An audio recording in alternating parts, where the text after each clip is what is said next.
Munich, Germany -2021. For most, the city is a symbol of history, culture, and progress.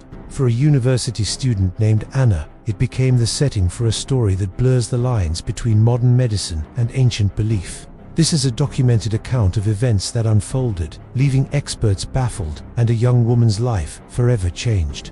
In the autumn of 2021, Anna was just like any other 20-year-old student at Ludwig Maximilian University. She was bright, social, and had a close circle of friends. Her days were filled with lectures on European history, coffee breaks in the English garden, and plans for the future.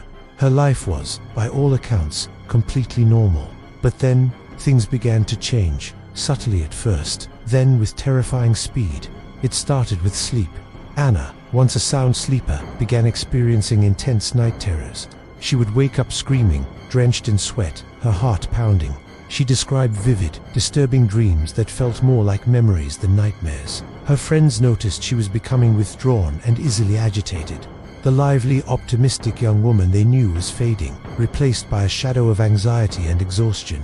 Concerned, her roommate convinced her to see a doctor. The initial diagnosis was straightforward: stress and anxiety, common among university students. She was prescribed rest and relaxation techniques. But her condition didn't improve. It worsened. The night terrors evolved into something more. Her roommate reported hearing Anna speak in her sleep, not in her native German, but in languages she had never studied, with a voice that was guttural and unnervingly deep. Soon the strange occurrences were no longer confined to the night. During the day, Anna would experience sudden, violent outbursts.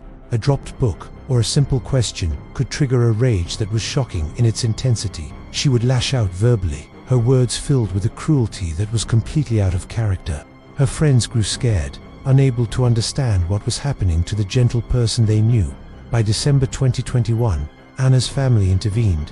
They had her admitted to a psychiatric hospital in Munich for a full evaluation.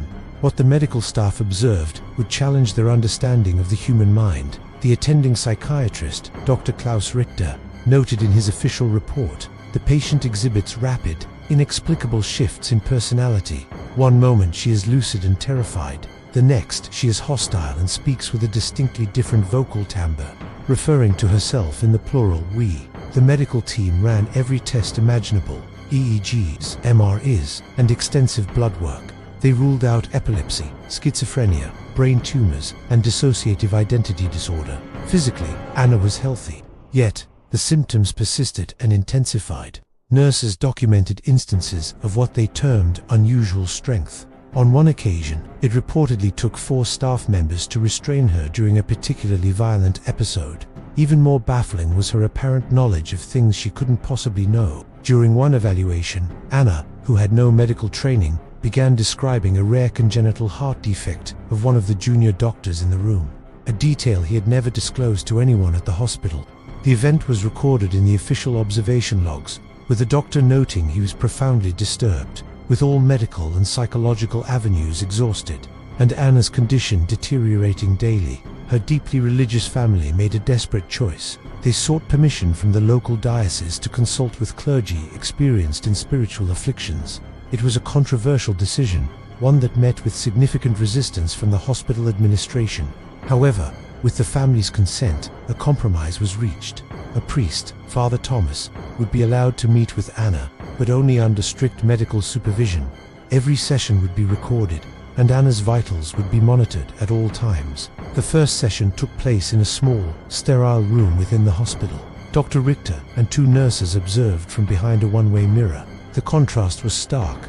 The priest in his traditional vestments, holding a crucifix, and the modern medical equipment beeping softly in the background. As Father Thomas began to pray, Anna's demeanor shifted. Her body went rigid.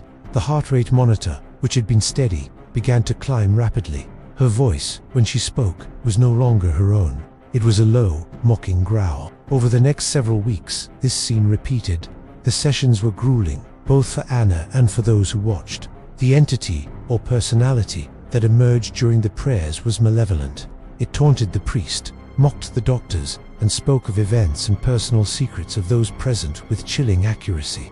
Medical logs from these sessions noted significant physiological stress on the patient. including unexplained fluctuations in body temperature and blood pressure, synchronized with the ritual's progression. The recordings captured a voice that was not humanly possible for a young woman of her size to produce. The doctors remained skeptical, attributing the phenomena to a complex, undiscovered psychosomatic disorder. They theorized that Anna's subconscious had absorbed information and was manifesting it in a highly elaborate way, a perfect storm of psychological trauma and suggestion. Yet they couldn't explain the physical changes, the strength, or the specific, rarefied knowledge she displayed. Father Thomas, however, was convinced he was battling something ancient and evil. He continued the rites of exorcism day after day, his own faith tested by the sheer force of the entity he was confronting. The team of observers, medical professionals and clergy, were bound by a shared, unsettling experience, regardless of their differing worldviews. They were witnesses to something that defied easy explanation.